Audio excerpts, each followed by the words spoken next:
ओम शांति। आगे का अनुभव इस प्रकार है। भाई जी बताते हैं, अगर मेरी सारी कहानी सुनाऊं, वहाँ भी मैं गया। मैं पढ़ता था कॉलेज में और बहुत मन में आता था, हे भगवान, आपसे मेरा मिलन कब होगा।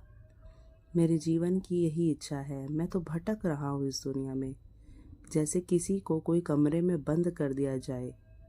मैं अपने को समझता हूँ कि इस संसार में किसी ने मुझे जेल में बंद कर दिया है। मुझे निकालता क्यों नहीं, मिलता क्यों नहीं। रोता था कई दफ़ा। एक दफ़ा जब बहुत तीव्रता में चला गया तो अंदर संकल्प आया कि हैदराबाद सिंध की तरफ जाओ, कराची की तरफ जाओ। मैं हैदराबाद सिंध की तरफ चल पड़ा। वहाँ पर सफ़ेद कपड़ों वाली बहनों को देखा। वहाँ वैसे भी बहुत सारी सिंधी बहनें पजामा और कुर्ता जैसा कुछ सफ़ेद पहनती थी। उनको मैंने देखा, कुछ झलक जैसी लगी, लेकिन कुछ समझ में नहीं आया। कुछ स्पष्ट बताया तो नहीं था, ये तो जैसे टचिंग हुई थी। उस टचिंग की वजह से मैं वहाँ गया था। 3-4 दिन तक बिना बताए घर से मैं बाहर भाग गया, इस ख्याल से कि मैं भगवान से मिलने जा रहा हूँ।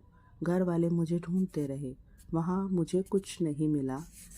देखकर मैं वापस आ गया। वापस आने के बाद राजनीति शास्त्र की कुछ किताबें पढ़ी तो उनमें जानकारी मिली कि सिंध में ओम मंडली थी। सरकार ने यह किया वह किया। मैंने फिर लोगों से पूछना शुरू किया कि अब ओम मंडली कहाँ है, वह क्या थी, सरकार ने ऐसा क्यों किया, इत्यादि इत्यादि। लोगों को पूरा पता ही नहीं था। खैर, जो कुछ भी है, बहुत लंबी दास्तान है। उसके बाद तो मैं ज्ञान में आ गया। अपने दिल से कहता हूँ, बाबा ने जो प्यार इस आत्मा को दिया वो शायद ही किसी किसी को प्राप्त हुआ हो। बाबा ने ज्ञान के बहुत साक्षात्कार कराए। ज्ञान के भी साक्षात्कार होते हैं। जैसे दिव्य दृष्टि से हम कई चीज़ें देखते हैं, वैसे ही दिव्य बुद्धि से भी बहुत से साक्षात्कार होते हैं। इस आत्मा को कितनी ही बार वो साक्षात्कार समय समय पर हुए।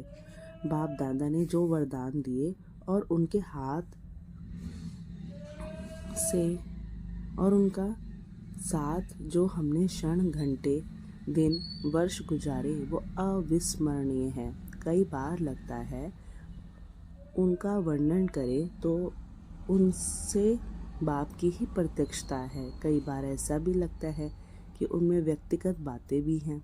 फिर मन में एक रुकावट आती है कि उनको लिखने का कोई लाभ नहीं है, लेकिन वो यादें तो आती ही है कि किस तरह बाबा ने हमें अकेले में बिठाकर काफ़ी समय तक योग का अभ्यास कराया।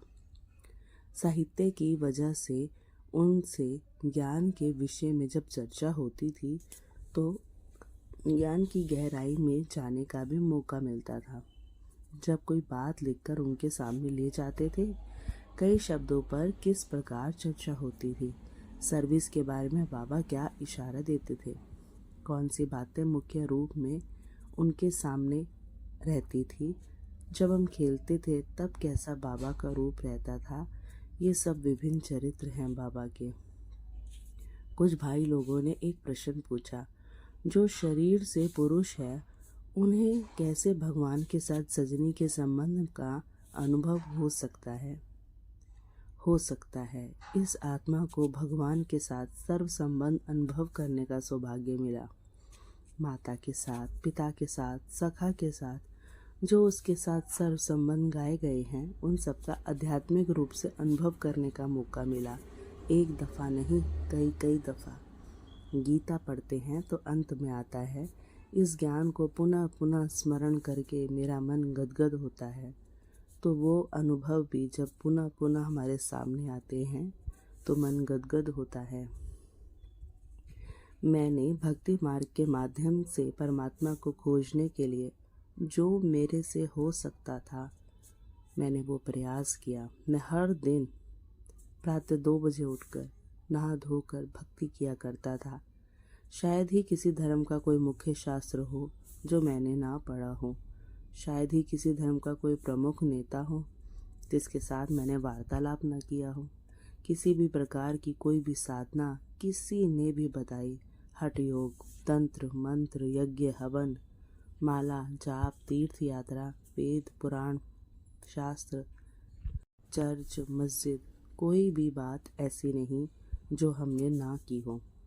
एक खोज थी, कसक थी कि इसी जीवन में परमात्मा को पाना है। परंतु बहुत बार टचिंग हुई, थोड़ा थोड़ा अनुभव भी हुआ। घर वालों को बिना बताए मैं हैदराबाद भी गया, इसलिए कि कोई मुझे खींच रहा था। मैंने ओम मंडली की चर्चा अपने बड़े भाई से करने की कोशिश की। ऐसे अनुभव बहुत हुए कि बाबा हमें खींच रहा है, हमारी तैयारी कर रहा है किसी विशेष सेवा के लिए, पर स्पष्ट पता नहीं था। जैसे बाबा कहता है, मेरे सिकेले दे बच्चे, मेरे भी जिगर से निकलता है मेरा सिकेले दा बाबा।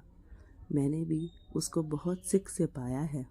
कितनी मेहनत मुझे शिव बाबा को प्राप्त करने के लिए करनी पड़ी। मेरे जिगर से निकलता है, वो मेरा सिकेलेदा पिता है, सिकेलेदी माँ है। मुझ आत्मा के उनके साथ सर्व संबंध है। जब मैं आया, बाबा का प्यार मुझसे कितना था। हालांकि कई पुराने भाई बहनें थे, परंतु वे भी जानते हैं कि बाबा का मुझ पर कितना स्नेह था।